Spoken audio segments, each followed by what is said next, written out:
Today the options of virtual volunteering are limitless and they range across a wide range of roles and activities to fit one's interests and backgrounds. On that note, I would like to now introduce our esteemed panel speakers. So we have with us today Ms. Brinda, Poornapragna, CEO eVidyaloka. Ms. Brinda. Ms. Brinda is an industry leader with 25 years of extensive experience across technology, financial services and social sector. She has worked in leadership positions in reputed organizations with rich experience in banking, financial services, technology, consulting, business development with comprehensive exposure to operations and business development both in strategy formulation and successful implementation across the geographies in India. Then we have Mr. Balakumar Thangavelu. He is India Head Outreach Cognizant. He is a seasoned ESG CSR leader with strong expertise in ESG, leading employee volunteering and managing social impact initiatives aligned to business and sustainability goals. He has 18 plus years of experience, cross-regional and cross-functional experience across roles in business development, IT, project delivery, ESG, employee engagement and corporate social responsibility. Last but not the least, we have Ms. Sudeepti Rastogi, Head of L&D, Learning and Development from SAGE.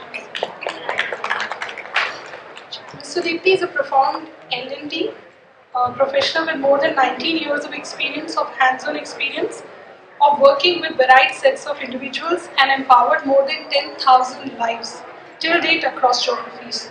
She is also a certified NLP trainer, L&D manager, master trainer and facilitator, psychometric test professional, personality development trainer, executive life coach, law of attraction life coach and a brain trainer. You all can meet or connect with our panel speakers post-discussion.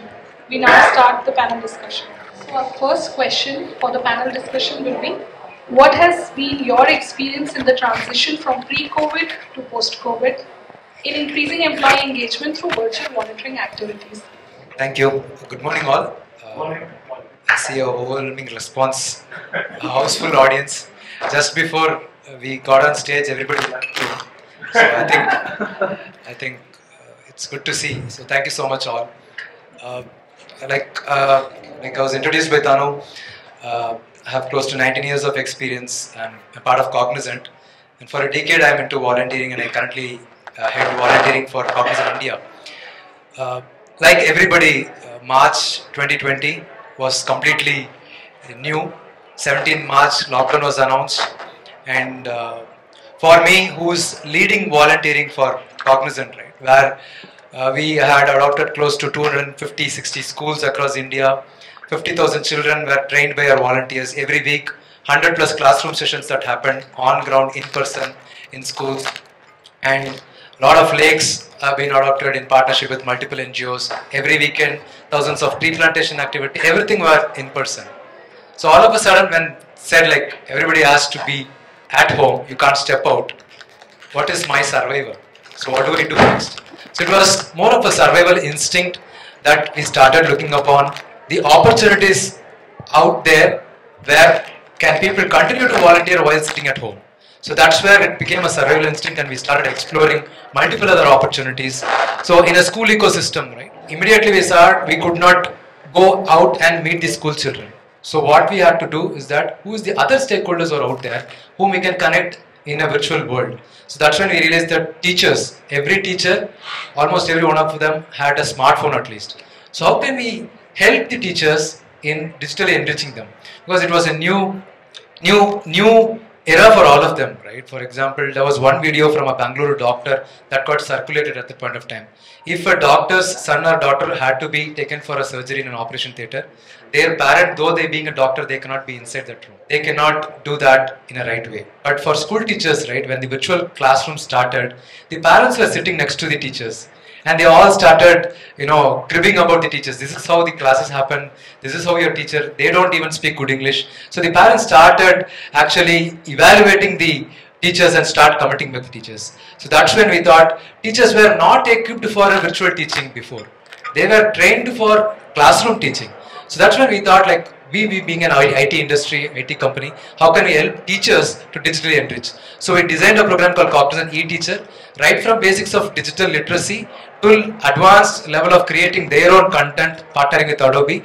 We trained around 24,000 teachers during the pandemic time. So right from, it's not just in India. Not believe teachers in New Jersey, colleges, Mercy College in New Jersey to Philippines, we help them to how effectively to deliver an online classroom session. It was something that we we transitioned ourselves based on the skills that our volunteers had within. So things like that, we started supporting COVID helpline, food helpline. So sitting at office, sitting at home, how can we immediately transition ourselves to virtual volunteering, which started as a survival instinct, which has been practiced for 2 years now. And now that we're trying to bring back employees back to office, it's still in a hybrid mode, and virtual volunteering will continue to stay there, and we'll have to keep evolving. So that's our transition, and I looked at it as an opportunity thanks to COVID, where we could have volunteers from any part of the world to support rural parts of India, and thanks to people like eVidyaloka who have enabled that infrastructure already to connect to rural parts of the world. So that's my initial thoughts that I want to share. The next logical explanation on what happened with eVidyaloka. eVidyaloka has always been teaching remote. We started this about 10 years back. With the COVID and with more people working from home, it was so natural for us to kind of get and acquire more volunteers, both people who were from corporate and non-corporates, to start engaging with us. So, one, did we see more footfall in our websites and more acquisitions? The answer is yes, we did. Two, did they also want to do multiple other things apart from just teaching? Because essentially eVidyaloka teaches rural children. Did we see an appetite for volunteers to maybe just not teach but mentor children? Did we see an appetite for volunteers to create content for us? Because essentially during COVID times, the children couldn't come to school. So did we get and create more videos for us to give to the children through WhatsApp and other means? That was the way to go. Three, did we also have volunteers who wanted to be with the children, just not in terms of teaching, creating videos, mentoring, etc., but to work with the organization in multiple of other initiatives. So we saw a lot of footfall, we saw a lot of sustenance, and they were very engaged with us. So COVID did a lot of good to organizations like us. I must say, I was selfish, but yes, the virtual volunteering, it definitely helped. Thanks. I was thinking that being the youngest one, I may not be getting the chance to speak, but thanks, and thanks to COVID as well, because when it comes to an organization, I'm coming from Sage, so we are the organization who's a market leader in ERP solution provider after Oracle and SAP, and we have more than 11,000 employees globally and 700 plus employees in India. We are basically into making all the small size and medium size business. We want them to perform their best. So when we come from that kind of a background, it was very difficult for us to connect with the people, those who are having a mental barrier that virtually meeting, no. We love to meet people in person, and that kind of a mental barrier was there pre-COVID. But thanks to all COVID, that we got that innovation, forceful innovation, because of which we got into virtual volunteering, and now gradually people have started accepting this. Not that we have to, but it is an intentional decision to be in a hybrid system, and we want to keep virtual volunteering as a part of the day-to-day life. So I think this is a wonderful thing which has happened for us.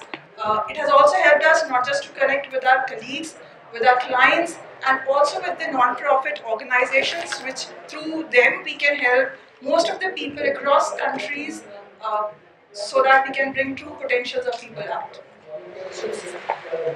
Thank you for sharing your experiential learnings. This brings us to a very interesting question of the panel. How is virtual volunteering program a gateway to increase employees participate and volunteering at NPOs? And how has the virtual volunteering activities made volunteering more inclusive?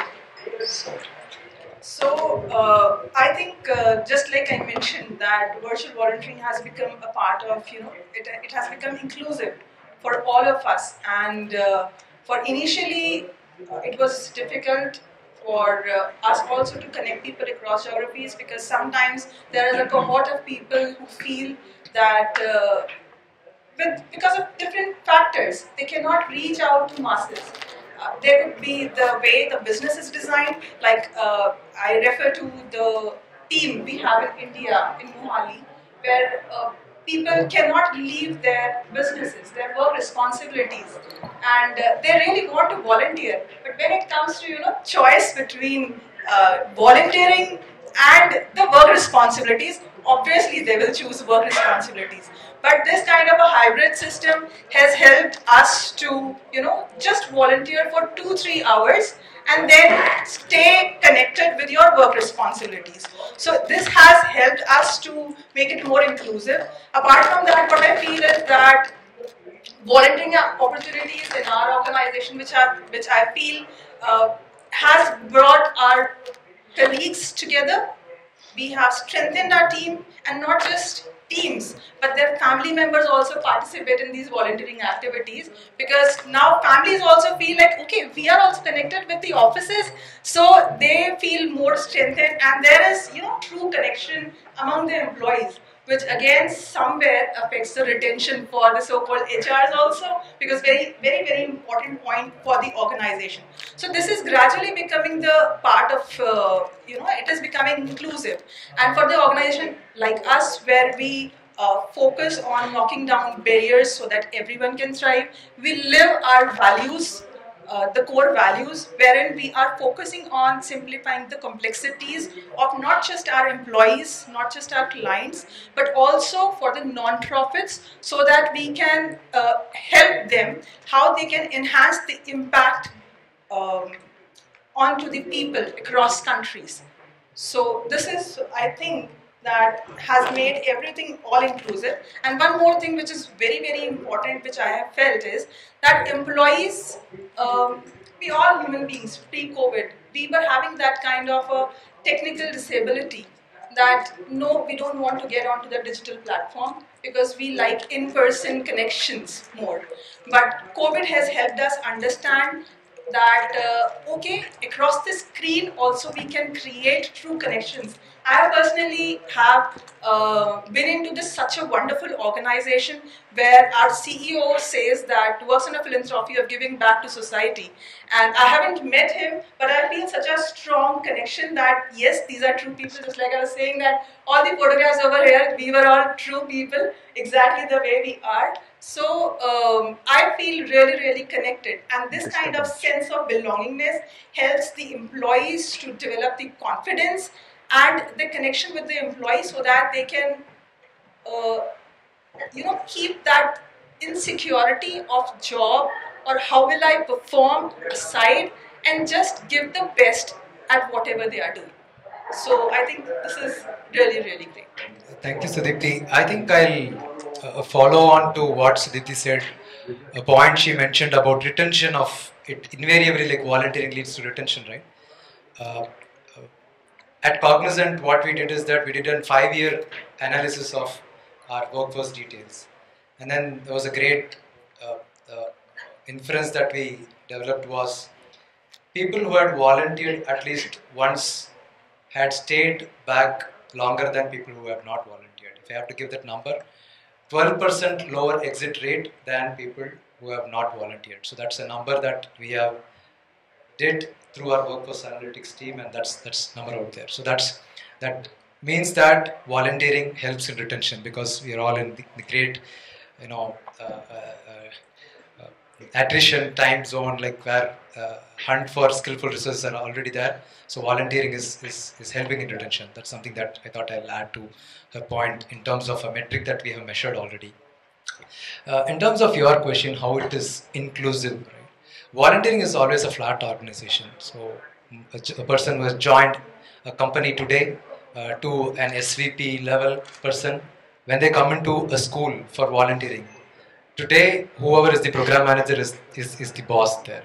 So when I was like 10 years experience in Cognizant, today I have, this is my 20th year at Cognizant. So when I was 10 years young at Cognizant, I was managing a program where I was doing career guidance for a program.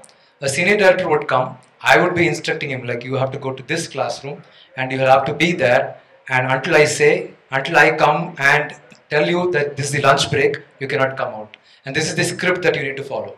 So that's happened. That's the power of volunteering, right? So volunteering is a flat organization. So during this pandemic also, it happened that way. So we had a lot of new joinees till the SVPs and executive leadership team. They felt that they were able to give time because they don't have to step out. They are just being there at home, and they can give micro volunteering opportunities when we offer to them. They came in.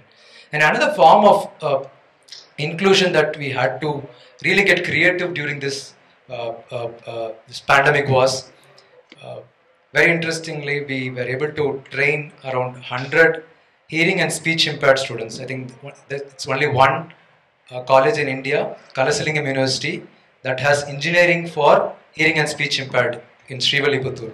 So that's the only college that provide engineering for hearing and speech impaired people. And for those students, around 75 students, with the help of a sign language interpreter, we trained Java and Python to them. So think of a sign language interpreter interpreting object-oriented programming, polymorphism, inheritance, OOPS concept, right? How difficult it would have been, class, objects, exceptions, error handling in software languages. So we did successfully do it, and at the end of the program, students demonstrated their learning in terms of what they did, code, and how they were able to develop a small website. So that was something that even in virtual volunteering, we were able to make things inclusive. Is something that I wanted to bring it onto the table. So getting creative, getting innovative is really, really important in this phase, because the compassion fatigue that we heard from Anupama is there. Like volunteering also, there is a fatigue. So you'll have to get creative. You have to start from micro volunteering to a long-term volunteering opportunities. Just give them an experience. One probably thing that we have not, we have been speaking about volunteering. I think yesterday we were all in another forum. I volunteer, right? I don't know how many of you know about I volunteers volunteering pyramid that I learned probably 7 years from them. And right now it's a 5E concept, but yesterday I was talking to Salab and he said like it's been made into 4E framework. For the benefit of the audience, I would like to quickly share that like 5E concept, or the volunteering pyramid concept, right? And that's something that I follow from the beginning. I was there in that journey and I got pulled into it, and today I follow that 5E journey. So it's a pyramid, volunteering pyramid in the journey. Bottommost is exposure. We strongly believe, and we all of us in this room believe, that everybody has a heart to give back to society. But not everybody knows when to give, where to give, and how to give. That's the problem. So that's where the bottom of the pyramid starts with exposure. Give them exposure, what all you can have. So for example, in Cognizant, what we do is that we know it's a lot of talent pool in Cognizant is skill, tech-based people. But we also have environment initiatives that we do. We partner with Volcon to tree plantation activities, to lake cleanup activities, to volunteering in school, volunteering in higher education space, volunteering in lake cleanup or tree plantation activity. Or we have a vertical called passion. Wherever you want to volunteer a senior citizen home, you come back and let us know. You want to donate blood, you want to come. So that exposure is the bottommost of the pyramid. And then it's not just enough just giving them an exposure. Immediately you give them an experience. It could be micro volunteering or a large volunteering experience like Anupama was giving, right? One gala event where bring everybody one day, give them that experience. The moment you give experience, the third E comes empathy.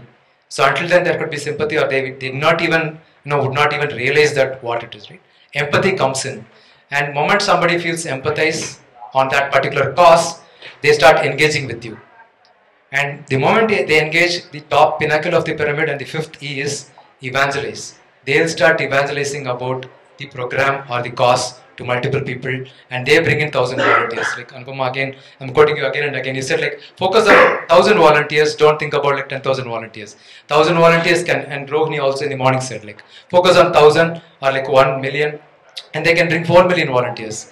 And that is where that they start evangelizing. When they believe in your cause, when they start engaging in your cause, evangelization automatically happens. That's the 5E volunteering journey pyramid that I learned from my volunteer as a model, but I was in that journey and I got into it, and I'm right now full-time into this job and driving volunteering for 2.4 lakh employees in Cognizant is something that through that journey. So I thought I'll just share this to all of you as a learning for all of you. Over to you. Alright, so with eVidyaloka, it always is educate anywhere, anytime.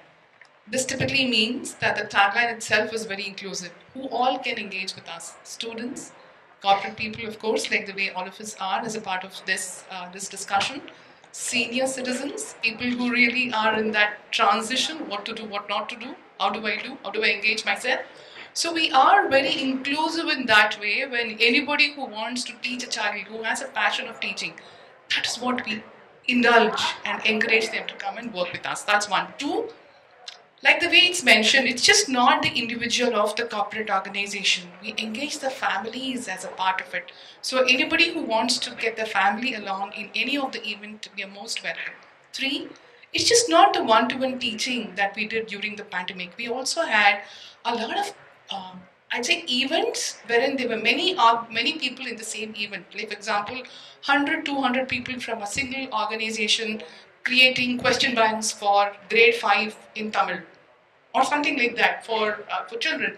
So what does this mean? It means that we are being inclusive, we are engaging the many employees as a part of the organization. We are giving many opportunities and just not teaching.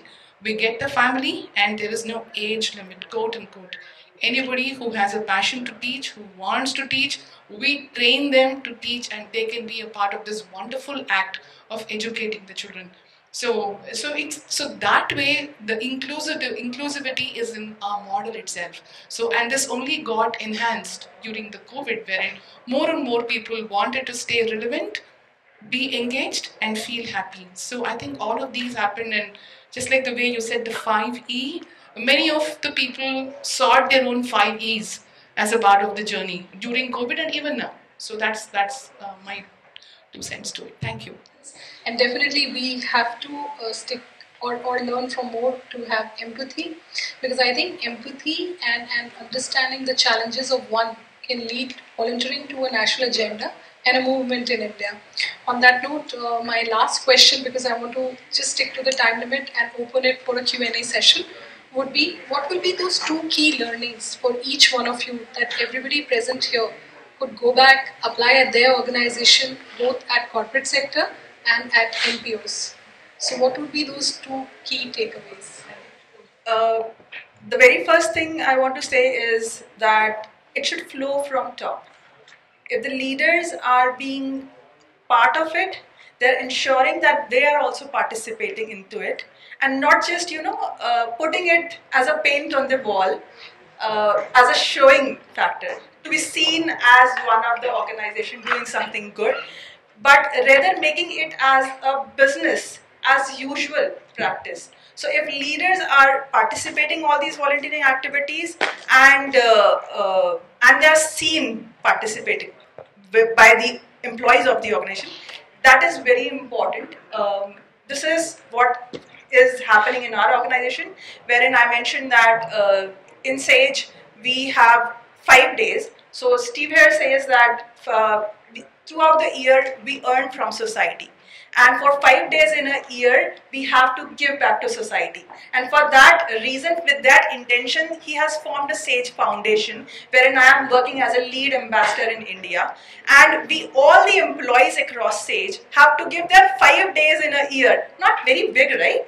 5 days in a year, all the employees are supposed to give back to society, which helps us also to feel good that we are contributing to that community goal, and it also gives us, sense of satisfaction that apart from our work responsibilities, we are doing something really good. So this is one, what I feel, and 2, just like Anupama said, that it should start. I really feel that it should start right from childhood, and for that, what we do is there are certain scenarios where we still cannot, feel like be able to contribute without getting into in-person. For example, cleanliness drive. We cannot just get together now because we have hybrid systems. So if someone is in West Bengal, someone is in Gujarat, someone is in Pune, so we cannot get together and participate in those cleanly drives. But yes, we can conduct programs which can spread awareness that cutting it right challenge was something, so that there is a milk packet,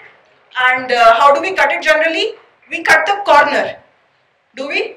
We cut the corner. But when we cut the corner, we are increasing the microplastic. And if we just spread this much of awareness that instead of cutting the corner, just cut the packet in a way so that the corner is attached to the main packet, we can ensure that we are protecting our climate. Just this small awareness. So if we get these kind of awareness for our employees and help our employees to just walk to the school campus and train our kids that, okay, let's be a cop, a Kuti cop, and apply this practice in their home, that's how we all can contribute to the climate. So if we are following and kids are watching, they are learning, that's how we can contribute to society. I think this is the best thing which I feel that one should follow. I think to begin with, like I said in the beginning, I see everything as an opportunity. So when we see a challenge that comes in, I see that as an opportunity. I see how do we leverage or convert that challenge as an opportunity. So two things that I wanted to, as a learning, if I have to share, is that probably one is collaboration. I think all of us work for cause, improving community, do good for the community. So how do we collaborate each other? I know in this area, like everybody has an agenda and everybody carries an agenda, but still we'll have to look into how do we collaborate. For example, there was a question in the earlier session that I'm from the, I think, Save the Children NGO, and they wanted to have community volunteers in rural places. On the alternate hand, we have NGOs like Thuvakam, who work in communities where they involve community people for lake rejuvenation. And when the community is able to come in, volunteer for rejuvenation of lake, they could also come in and supporting the school or educating the children. So I think collaboration is something that we all should be open to explore, rather like containing ourselves within to our strict agenda. So that's one thing. And second thing is that we need a lot of, at least a little bit of a groundwork before we hit the doors or knock the doors of anybody.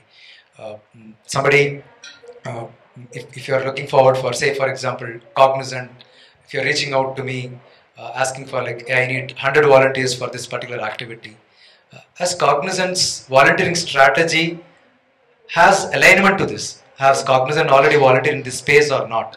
So can I go and reach Cognizant to help a farmer for a day of we need volunteer for a farmer, and I need 100 volunteers for supporting a farmer?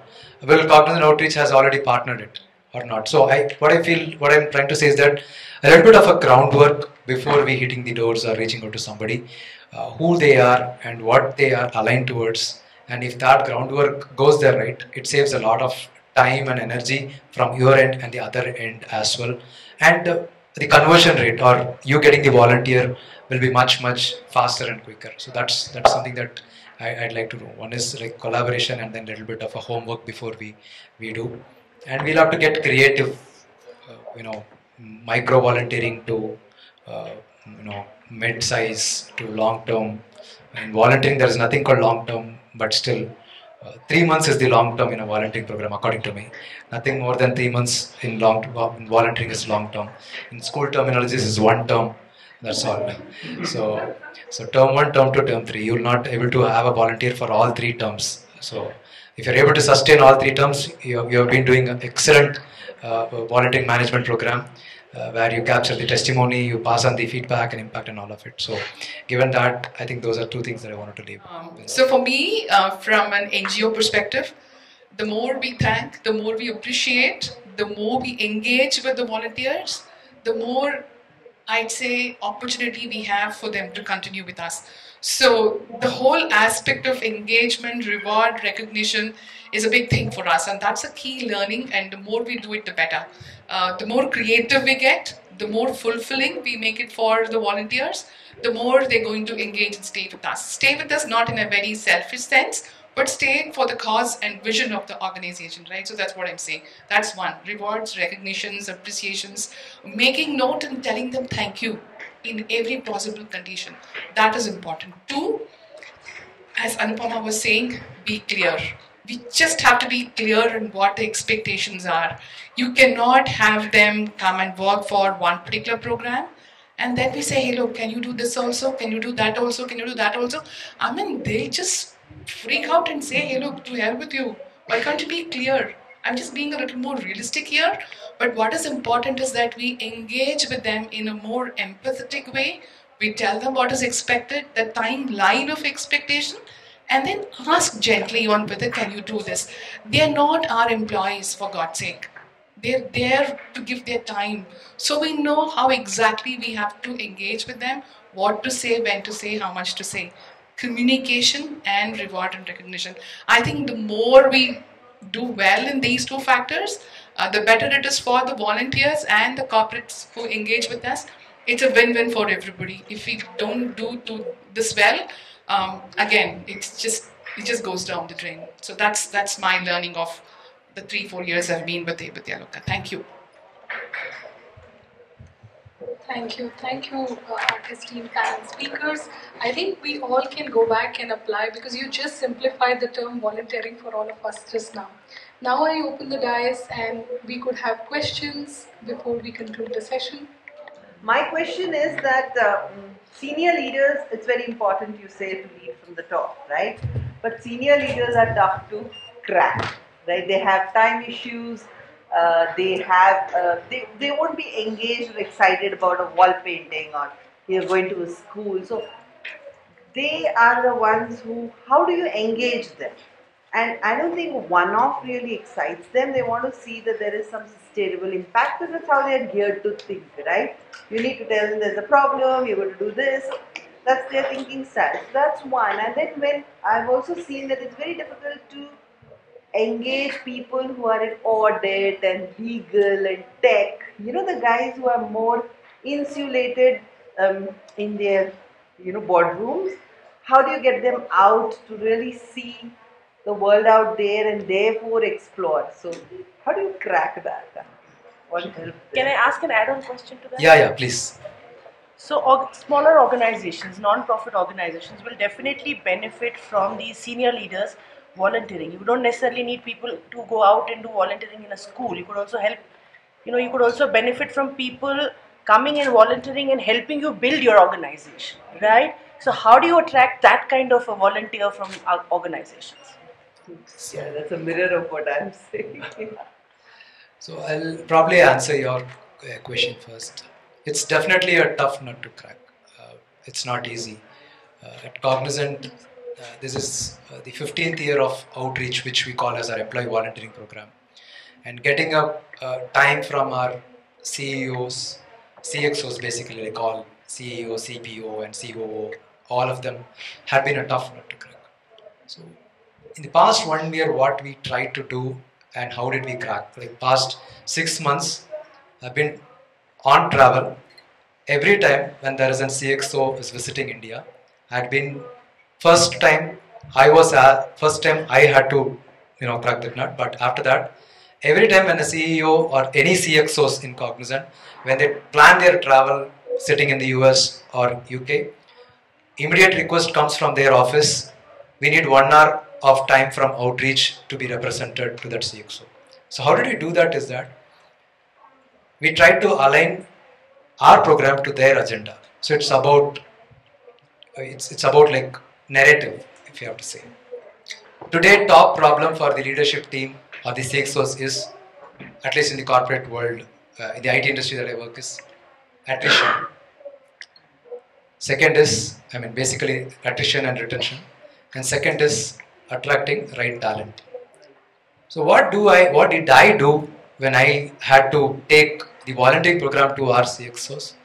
So I started theming the program. Like when they give 45 minutes, even to get that 45 minutes, I had to go back and present saying that outreach or employee volunteering program is helping, the statistics that I shared, right? 12% lower exit rate if somebody had volunteered through outreach. So we are contributing to your retention factor.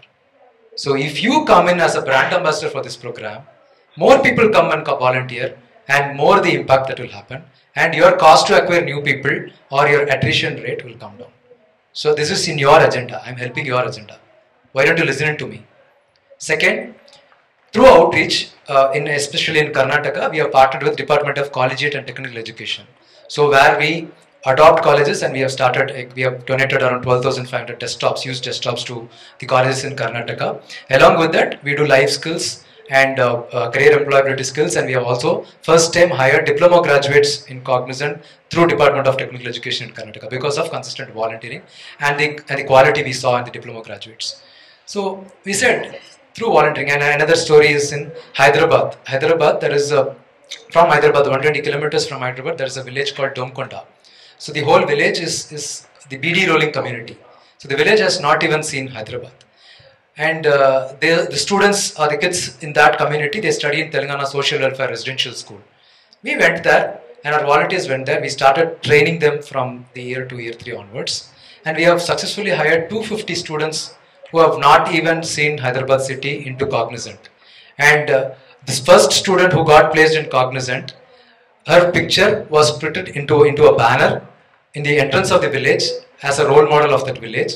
And during pandemic, every student who went back to their village received a laptop and they started working from home, and the whole village started peeping into their window and seeing that like laptop, you're working from here, and it was a huge inspiration for the whole village. So the next agenda to the executive leadership team is that Cognizant is adding talent pipeline to, our volunteers, through our volunteering program, we are adding talent pipeline to Cognizant. Yeah, our campus hiring team goes and hires in thousands and thousands. But what's the difference? When somebody is being mentored by our Cognizant associates for 3 years, and when they join Cognizant, again they stay longer, and the integrity with them is longer for that organization. So we add talent pipeline, we help in retention, and we help in reducing attrition. So this is what we consciously did, is that we themed every visit, and then we were telling that we are part of your agenda and we are helping to accelerate your agenda to be achieved. And then they started listening. 6 months I have been on travel. I have been meeting every person who visited, like CEO, CEO, CPO, CSO, all of them. Now for next year, next quarter, when their second trip is happening, they are telling me that next time when I come, I don't want to sit and hear all these stories in a conference room. Take me to on ground, to a school or an NGO we work with, and I want to volunteer. Take 2 hours of my time from my office. So that's the transformation that we were able to make. So that's how, like, you need to align to the CXO's agenda so that they feel that it's not something overhead for me. This is not my lowest priority. This is my priority also. So right from budgeting to their time, it falls in place. That's how I cracked it. So other direction. Thank you. So what we did as an NGO was we started talking to the larger corporations who engage with us. We said we'll just probably engage with one BU head, any business unit head, right? And then we went ahead, made a program, had a plan. Of course, all this is virtual, so they don't have to come out of their offices.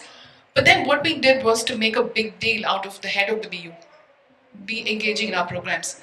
And then slowly within the organization, they realized that, hey, look, this particular head, this BU guy was with eVidyaloka. So what about the other guy?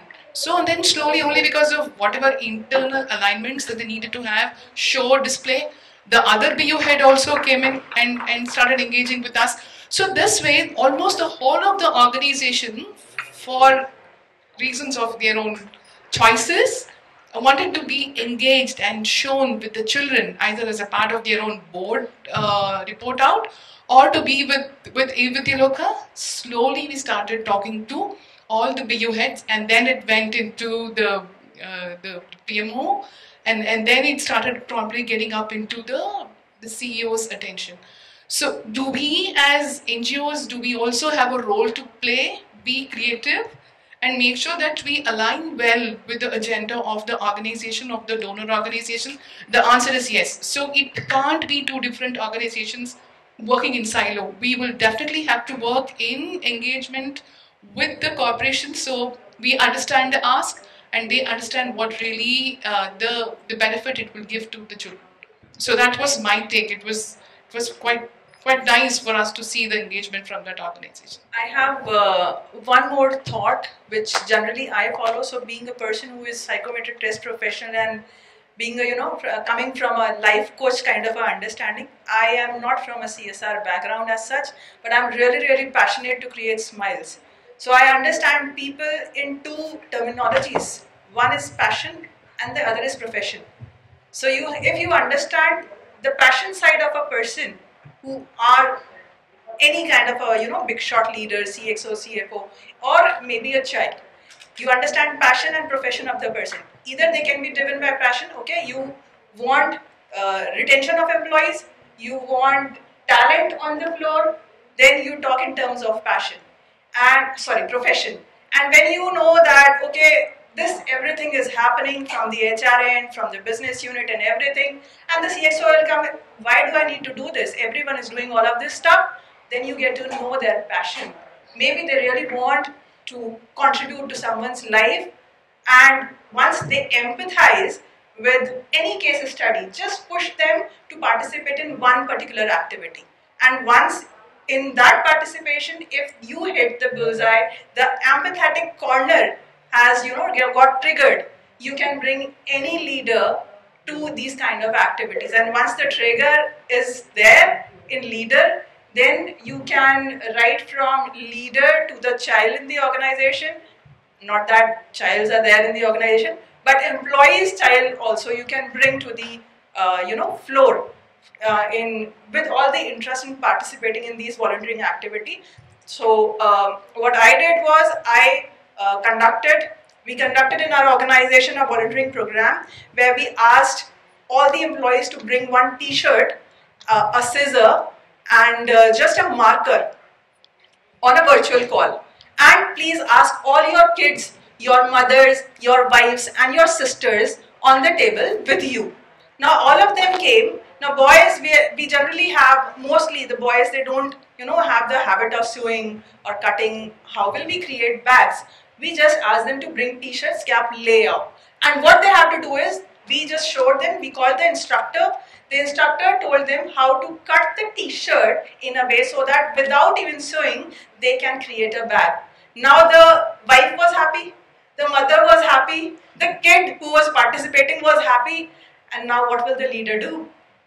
They will have to go with the family and by the family and for the family, and everyone was, connected with all of us, and now the leader is also happy. Okay, these kind of activities done at least once in a quarter. And once they say once in a quarter, then when you taste blood, you need more blood. That's how it is. I hope I addressed this. Yeah, thank you all three. Thank you, Ms. Sudeepti, Mr. Balakumar and Ms. Brinda for such an enlightening session. There are a lot of key takeaways I must say to take from here. On that note, I would like to conclude the session now. We're running out of time. Ms. Sudeepti Rastogi.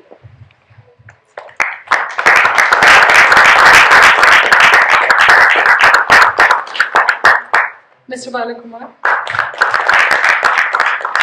5 trees have been planted, Ms. Brinda. So, thank you. Looking forward to relocate your tree planting.